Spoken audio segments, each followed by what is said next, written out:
ඒ බාහිර ක්‍රියාකාරකම් වලින් සමහරවල් මට වැඩ අත්පසු වෙනවා නම් මම ඊළඟ දවසේ හරි ඒ වැඩේ කම්ප්ලීට් කරගන්න try කරනවා. ක්ලාස් සහ ඉස්කෝලේ වෙලාව තුල ගොඩක් වැඩ කරා ගෙදර ඇවිල්ලා කරපු වැඩ ප්‍රමාණයට වඩා මම රෑන්ක් එකකට යන්න හිතාගෙන වැඩ කරපු කෙනෙක් නෙමෙයි. මට ඕන උනේ මගේ උපරිමය කරන්න. ඒ වැදගත්ම දේ උනේ පාස් පේපර්ස් කරන. පාස් පේපර්ස් වලින් තමයි අර පේපර් එකකට මේ කොහොමද උත්තර ලියාගන්නේ හරියට. කම්බයින් මැත්ස් කියන විෂය පැත්තකින් තියලා ඒක සර්ට බාර දීලා මට පුළුවන් වුණා ඉතුරු විෂයන් දෙක ෆිසික්ස් හා කෙමිස්ට්‍රි කියන විෂයන් දෙකට කාලෙ වෙන් කරා. සර්ගේ ක්ලාස් ඩියුරේෂන් එක වැඩි හින්දා මං හිතුවා ඒ යන්නේ නැහැ කියලා මුලින්. අන්තිම කාලෙද්දි මට එහෙම තනියම කරන්න කියලා ලොකු වැඩක් ඉතුරු නැහැ. ඒ ලියපු පළවෙනි පේපර් එකට ලකුණු 30 ගණන් තිබ්බේ. ගාන එන්න පුළුවන් හැම ආකාරයෙන්ම සර් සූදානම් කරනවා. ටැග්ලයින් එක තියෙන්නේ ගණන් හදවන පන්තිය කියලා. එතකොට ඇත්තටම මේක හරි. ක්ලාස් එකේ ගණන් හදවනවා. කියන්නේ අපි හදන්න නැත්තම් බලෙන් හරි හදවනවා. අර මං වගේ ගෙදරදී වැඩ කරන තිය අයට මොකද්ද හැම වෙන්නේ? අර ක්ලාස් එකේදී ඇතුළේදීම මේ ඔක්කොම කව වෙනවා. ජීවිතය කියන්නේ කඩයිම් රාශියක එකතුවක්. ඉතින් මේ ප්‍රධාන කඩයිමක් ජයග්‍රහණය කරපු විශිෂ්ටතයින් කීප දෙනෙක් එක්කයි අපි අද කතා බහට සූදානම් වෙන්නේ. අපි බලමු කොහොමද මේ විශිෂ්ටතයින් අද වෙද්දී සිටින ස්ථානය කොහොමද එතන්ට පිය නැගුවේ? ඒ වගේම තවත් අතකට කිව්වොත් සාර්ථකත්වයේ මම් පෙත කරා ගමන් කිරීමට අඩිතාලම ලැබුණේ කෙසේද කියලා අපි පොඩ්ඩක් සාකච්ඡා කරමු. ප්‍රථමයෙන්ම මං කැමති ඉෂාරගෙන් පටන් ගන්න. ඉෂාර පුළුවන් ද අපිට පොඩ්ඩක් ඔයා ගැන විස්තරයක් කරන්න? මම ඉෂාර ෆර්නෑන්ඩෝ. මම ඒලල් කාලේ පාසල් ගියේ දී මැසනඩ් කොලේජ් කඳාන.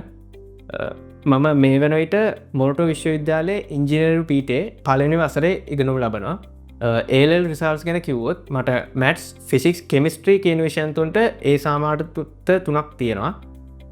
දිස්ත්‍රික් 17 වෙනි ස්ථානය සමඟ ඉසඩ් එක 2.3928 මට ලබාගන්න පුළුවන් වුණා. ස්තුතියි විනුචි. ඔයා ගැන පොඩි හැඳින්වීමක් අපිට කළොත්? මම විනුජි ගිනිගේ. මම මේ වෙද්දි මොරටු විශ්වවිද්‍යාලයේ ඉංජිනේරු පීඨයේ පළමු වසර ශිෂ්‍යයෙක් ඉදිරි ඉගෙන ගන්න ලබනවා. මම ඒ ලෙවල් සඳහා පාසල් ගියේ ලෝලා කොලේජ් නිගම්බෝ. රිසර්ච් ගැන කතා කරොත් කම්බයින් මැත්ස් ෆිසික්ස් කෙමිස්ට්‍රි කියන සබ්ජෙක්ට් තුනෙන් මට 3A's තියෙනවා. මගේ දිස්ත්‍රික් රැංක් එක ගම්පහ දිස්ත්‍රික්කෙන් 21. මගේ ඉසෙඩ් ස්කෝර් ගියන්නේ 2.3711. ස්තුතියි. නිලිෂා අපිට පොඩි විස්තරයක් කරන්නකෝ ඔයා ගැන. මම නෙලිෂා පීරිස්. මම මේ වෙනකොට මොරටු විශ්වවිද්‍යාලයේ තොරතුරු තාක්ෂණික පීඨයේ පළමු වසරේ ඉගෙනුම ලබනවා. මම ඒ ලෙවල් වලට කරේ කම්බයින් මැත්ස් ෆිසික්ස් IT කියන සබ්ජෙක්ට්ස්. මට ඉසෙඩ් ස්කෝර් එක 2.268. හිරුෂ කියමුකෝ ඔයා ගැන පොඩි විස්තරයක් අපිට. මම හිරුෂ ෆර්නෑන්ඩෝ. මම පාසල් ගියේ සෙන්ට් ජෝසෆ්ස් කොලේජ් නිකම්බ බ්‍රාන්ච් එකට. මම දැනට මොරටු විශ්වවිද්‍යාලයේ ඉංජිනේරු පීඨයේ පළමු වසර ශිෂ්‍යයෙක් විදියට ඉගෙනුම ලබනවා. මගේ එරෙල් රිසල්ට් ගැන කිව්වොත් මට ඒ තුනක් තියෙනවා. මම ගම්පහ ඩිස්ට්‍රික් 3rd මට ඉසෙඩ් ස්කෝර් එක තියෙනවා 2.599. දැන් ස්තුතියි ඉෂාර. මගේ ඊළඟ ප්‍රශ්නේ ඔයාට. ඔයාගේ මේ සාර්ථකත්වයේ මාර්ගය තුල උසස් පෙළ විශිෂ්ට සාමාර්ථයකට යන්න මඟ පෑදුනා. ඒ අතරම පාසල් ජීවිතය ගත්තහම බාහිර ක්‍රියාකාරකම් වල යෙදලා තියෙනවා. ඉතින් කොහොමද මේ දේවල් ඔයා මැනේජ් කරගත්තේ? කොහොමද මේ දේවල් කරන ගමන් ඔයාගේ අධ්‍යාපනික කටයුතු ඒත් සියල්ල කොහොමද ඔයා බැලන්ස් කරගෙන ගියේ? මං කලින් කිව්වා වගේ මම පාසලට ගියේ දී මැසනඩ් විද්‍යාලයක් හොඳාන. මම ඒ ලෙවල් වලට එහෙට යනවත් සමගම මං එහෙ මේ බාහිර ක්‍රියාකාරකම් වලට සම්බන්ධ වුණා විශේෂයෙන්ම සංගීතය පැත්තෙන්. සංගීත පැත්තෙන් ගත්තොත් මම සමස්ත ලංකා තරගවලට පවා මේ කණ්ඩායම් ලෙස සහභාගී වෙලා තියෙනවා. ඒකේ ස්ථාන පවා ලබා ගන්න තියෙනවා. ඒ අතරම මම මගේ ඉගෙනීම් වැඩ කටයුතුත් අමතක කරේ නැහැ. ඒ බාහිර ක්‍රියාකාරකම් සමගම මගේ පාසලේ වැඩ කටයුතුත් ඒ විෂයන් තුනේ වැඩ කටයුතුත් මම හැමදාම වගේ බැලුවා. විශේෂෙන් කියන්න ඕන දෙයක් තමයි ඒ බාහිර ක්‍රියාකාරකම්වලි සමහරලාට මට වැඩ අටස් පසු වෙනවානම් එක දවසක මම ඊළඟ දවස හරි ඒ වැඩේ කම්පලීට් කරගන්න ට්‍රයි කරනවා එක තම කියස් විනුචි කියන්න පුළුවන්ද මේ සාර්ථකත්වය කොහොමද ඔයා මේ සාර්ථකත්වය තුළ උසස්ම ලෙස ජයග්‍රහණය ලබන්ට මඟ පෑදුනේ කියලා. මම ගත්තොත් මම ගොඩක් ස්ට්‍රෙස්සලා වැඩ කරන්න පුළුවන් කෙනෙකුත් නෙමේ සහ එකට අකමැති කෙනෙක්. මම මුලයිදම්ම ට්‍රයි කලා පාඩන්ටික කැනෙ ලකුණු මොනාවුනත් පාඩන්ටික සේරම කව කරගෙන ඒවල තියෙන දේවල් හරියටම දැනගන්න. එහින්දා මුලයිදම්ම හැම පාඩමකම ගැන මං ක්ලාස් කට් කරෙන මුලිදා හැමදාම ක්ලාස් සහ ස්කෝල ඉහිල්ල ඒ වැඩටික අල්ලගෙන ගොඩම්ම ඒ වෙලාවට ක්ලාස් සහ ස්කෝල වෙලාව තුළ ගොඩක් වැඩ කරා ගෙදරයිල කර පැඩ ප්‍රමාණයට වඩා කරේ ඒ දුන්න වැඩටික හරියටම ඉෂ්ට කරන්න කටයුතු කර. හොඳයි නිලීෂා ඔයාගේ උසස් පෙළ අධ්‍යාපනයට ආපුවම කෙමිස්ට්‍රි කියන විෂය තෝරගත්තා. කාලයත් එක්ක ඔබ යම් පෙරලියකට ඇතුල්ලුන ඔබ IT කියන විෂය තෝරගත්තා. මොකක්ද හේතුව? මම එලවල් පටන්ගත්තේ කම්බයින්මන්ස් පිසිස් කෙමිස්ට්‍රි කියන සබ්ජෙක්ට්ස් උනේ. මුල් කාලෙදි හෝල් ක්ලාසස් වගේම ගෲප් ක්ලාසස් වලටත් ගියා. කාලයත් එක්ක සබ්ජෙක්ට්ස් උනේම ලොකු ප්‍රෙෂර් එකක් ආවා. වැඩ ටික බැලන්ස් කරගන්න බැරි වුණා. ඊට පස්සේ අන්තිම අවුරුද්ද හොඳට හිතලා ඒ කාලෙ වෙද්දී IT ෆීල්ඩ් එකට ලොකු ඩිමාන්ඩ් එකක් තිබ්බ හින්දා මගේ කැමැත්තක් තිබ්බ ලොකු ආටිෆිෂල් ඉන්ටෙලිජන්ස් කියන ෆීල්ඩ් එකට. ඒ ආසාවත් එක්ක මට IT තෝරගත්තොත් ලොකු හයියක් වෙයි කියලා හිතුවා. අන්තිම අවුරුද්ද IT තෝරගන්න හේතුවක් වුණෙත් ලොකු අභියෝගයක් වෙලා තිබ්බ මට එතකොට කෙමිස්ට්‍රි කියන සබ්ජෙක්ට් එක. ඒක හින්දා අනිත් සබ්ජෙක්ට් දෙකටත් මට ෆෝකස් කරගන්න බැරි වුණා. කාලය දෙන්න බැරි වුණා. ඉතින් මම ඒ වෙනස්කම කරපු හින්දා මට අද මේ තත්ත්වයට එන්න පුළුවන් වුණා. හිරුෂ කියමු බලන්න කොහොමද මේ ජයග්‍රහණයට මුල පිරුවේ? දිස්ත්‍රික්කේ 3 වෙනි ස්ථානය ලබා ගන්න හැකියාව ලැබුණා. කොහොමද මේ ජයග්‍රහණයට මම ප්‍රතිවෘත කරගත්තේ? ඔව් ඇත්තටම මම ඇත්තම කිව්වොත් මම රෑන්ක් එකකට යන්න හිතාගෙන වැඩ කරපු කෙනෙක් නෙමෙයි. මට ඕන උනේ මගේ උපරිමය කරන්න.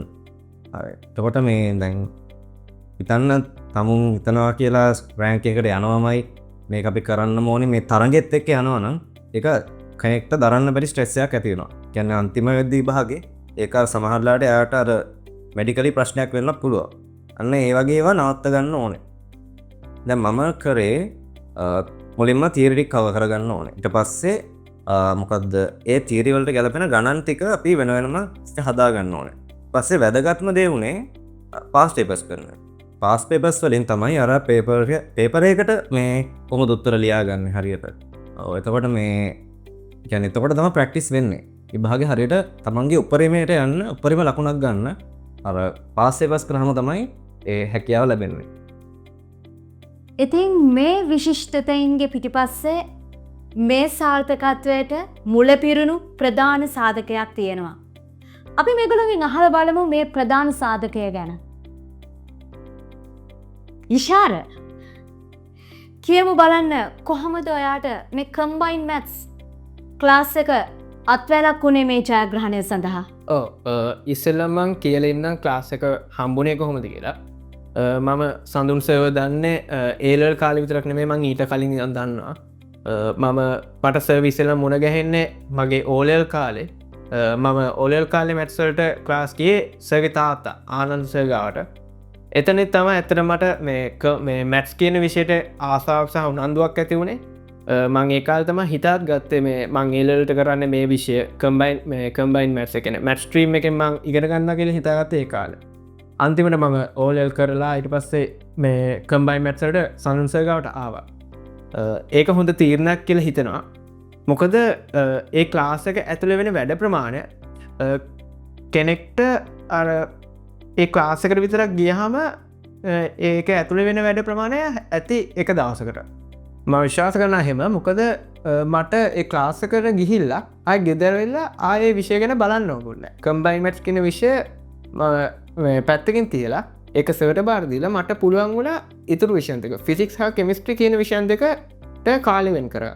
ඒ නිසා මට ඒ විෂයන් දෙකටත් හොඳ ලකුණක් ගන්න පුළුවන් වුණා. තබ එක දිගට සේ ක්ලාසකට යන්න ඕනනිසා මට ඒකේ රිසල්ටක් කෝමත් මගේ ස්ථාරෝ තිබ්බ කියල එකන.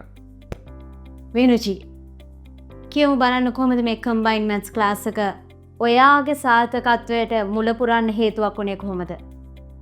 සාමාන්‍ය මැත් ස්ට්‍රීම් කියලට තෝරගද්දි අපි ඕලලි වෙල්ලා එන්න මැත්සල්ට තියෙන ලොකු ආසාාවක් සහ කම්ෆිඩෙන්ස එකක් සමඟ මුලින්ම මැත්ස් කම්බයින් මැත්ස් කරන්නාව ම ඉතුරු සබ්සෙට් ගැන ඉතලා හොල් ක්ලාසසල්ට ජොයින් වුනා ඒ දෙකට මුලිනාන්තය වෙනකයි එකම ක්ලාසසල්ට ගිය. හැබැයි කම්බයින් මැත්සල්ට මම ඉන්ඩිජල් සහ ඔන්ලයින් වලින් තමයි කරගන්න හැදුවේ. මගේ තයිම් පුළුවන් වෙයි කියලා. ග්‍රේට්ටල්ල අන්තිම ටම් ටෙස්ට එකෙත් තමට තේරුණේ එක ලකුණු මගේ අඩුවීමත් තියෙනවා කියලා. ඊට පස්සේ මගේ හොඳ ස්කෝල් හොඳම යාළුවෙක් එයා මමුලින් දැනන් හිටිය සනුසය ක්ලාස්සෙක් ගැන ඒත්සගේ ක්ලාස් ඩියවරේෂන් එක වැඩිහින්ද මං හිතුවා ඒ යන්න හැ කියල මුලින්. පස්සේත් මගේ යාලුවමාව එක්කන්ගේ සගේ පෙපර් ලාස්සකට සගේ පේප ක්ලාස්සකේදී ගමමට තේරෙනේ මම පේප ගැන අත්තටම දන්න දෙවල් සෑහැන අඩුයි කියලා. සහ පේප ක්ලාස්සකේසගේ ඩිස්කශන් එකේදී මට තේරෙනම පාඩන් ඉගෙනගෙන තිබ්බත් ඒවල සෑහන තේරි අඩුපාඩු තියෙනවා කියලා. ඊළඟට මන්සගේ තේරි ක්ලාසකට ජොයින්නවා. ඊලන්ට ඒත් එක්කම පේප ක්ලාස් ඩිස්කශන් වලින් මට කලින් මිස්සිච්චි පාඩන්වල අඩුපාඩුත් හදාගෙන දිගටම ක්ලාස් හැමදාම ගිහිල්ලා ඒ වැඩ ටිකක් කරගෙන යද්දී අන්තිම වෙද්දී මගේ ලකුණුත් උඩ මට්ටමකට ආවා. සහ අන්තිම කාලෙද්දී මට එහෙම තනියම කරන්න කියලා ලොකු වැඩක් ඉතුරු නැහැ. සර්ත් එක කරගන්න වැඩ ටිකෙන් කම්බයින් මැත්ස් කියන සබ්ජෙක්ට් එක ගොඩ දාගන්න පුළුවන් වුණා. හොඳයි. නිලීෂා කියමු බලන්න කොහොමද කම්බයින් මැත්ස් ක්ලාස් එක ඔයාට රුකුලක් වුණේ මේ උසස් පෙළ විෂයන් තුළ ජයග්‍රහණය ලබන්න? මම සනුන්සගේ ක්ලාස් එකට ජොයින් වුණේ අන්තිම අවුරුද්දේදී. එතකොට මගේ සබ්ජෙක්ට් තුනම ඩවුන් වෙලා තිබ්බේ. සර්ගේ පේපර් ක්ලාස් එකට තමයි මම මුලින්ම ගියේ. ලියපු පළවෙනි පේපරේට ලකුණු 30 ගණන් තිබ්බේ. ඊට පස්සේ සර්ගේ තියරි ක්ලාස් එකටත් ජොයින් වෙලා සර්ගේ වැඩපිළිවෙලට අනුව වැඩ කරපු හින්දා කාලයත් එක්ක මගේ ලකුණු වැඩි වුණා. සර් ක්ලාස් එකේදීම පාස් පේපර්ස් ගණන් හදවනවා. පාඩම කරනවට අමතරව තව මොඩල් පේපර්ස් වල ගණන් විවිධාකාරයේ ගණන් වලට සූදානම් කරනවා. ඒ කියන්නේ ගාන එන්න පුළුවන් හැම ආකාරයෙන්ම සර් සූදානම් කරනවා ඕන විදියකට උත්තර ලියන්න පුළුවන් වෙන විදියට.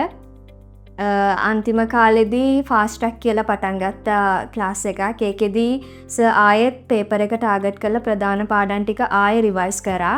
තියරි වගේම පාස් පේපර්ස් ගණන්. සර්ගේ ක්ලාස් එක තුලදී විතරක්ම පාස් පේපර්ස් රවුන්ඩ්ස් 3ක් විතර ගියා. ඒකත් එක්ක ලොකු හයියක් වුණා කම්බයින් මැත්ස් වලට. එතකොට ගෙදර ඇවිල්ලා අනිත් සබ්ජෙක්ට් දෙකට හොඳට ෆෝකස් කරන්නත් පුළුවන් වුණා.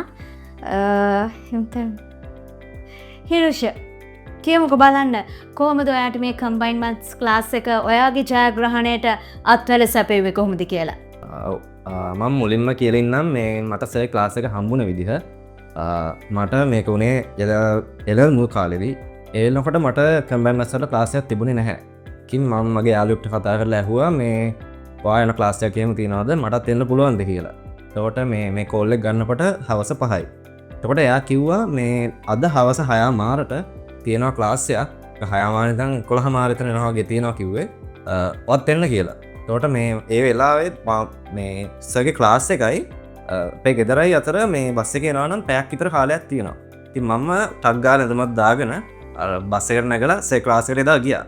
ඒ ගියේ ගැන මම සතුටු වෙනවා. මොකද ඒ ගිය හින්දා තමයි අර මට සර්ව හම්බුනේ. එතකොට සර් ක්ලාස් එක ගැන කිව්වොත් සර්ගේ මේ ටැග්ලයින් එක තියෙන්නේ ගණන් හදවන පන්තිය කියලා. එතකොට ඇත්තටම මේක හරි. ක්ලාස් එකේ ගණන් හදවනවා. කියන්නේ අපි හදන්න නැත්තම් බලෙන් හරි හදවනවා. කියන්නේ සෑහෙන්ට හදවනවා ගණන්. ඒක තමයි කියන්න තියෙන්නේ.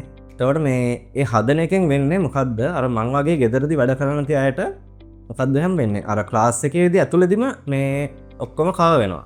එතකොට මේ අර තියරි එක හරියට ඔලුවට යනවා වගේම අර හොඳ ප්‍රැක්ටිස් එකකුත් ලැබෙනවා.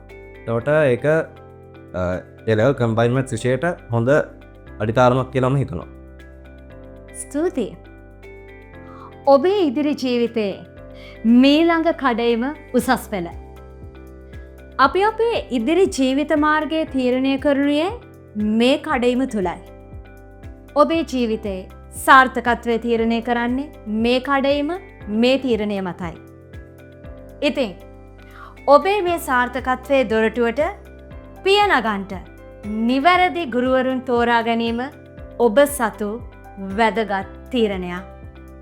ඉතින් ඔබත් මේ දරුවන් මෙන් විශිෂ්ට ප්‍රතිඵල ලබා ගැනීමට සඳුන් සර්ගේ පන්තිය සමග සම්බන්ධ වෙන්න. ඔබ හැම කෙනෙක්ටම සුබ පතනවා උසස් පෙළ සාර්ථක කරගෙන ඉදිරියෙන් ඉදිරියට ජයග්‍රහණය කරා හඹා යන්න. ස්තුතියි. නව පන්ති ආරම්භය සිංහල මාධ්‍ය මාර්තු 30 ඉරිදා සවස 2ට බෞද්ධ මන්දිරය Megamuwa. English medium, Tuesday, the 1st of April from 2 p.m. onwards at Headway Institute, Negombo. සඳුන් පෙරේරා. අද ඔබේ තීරණය හෙට ඔබේ ජයග්‍රහණයයි.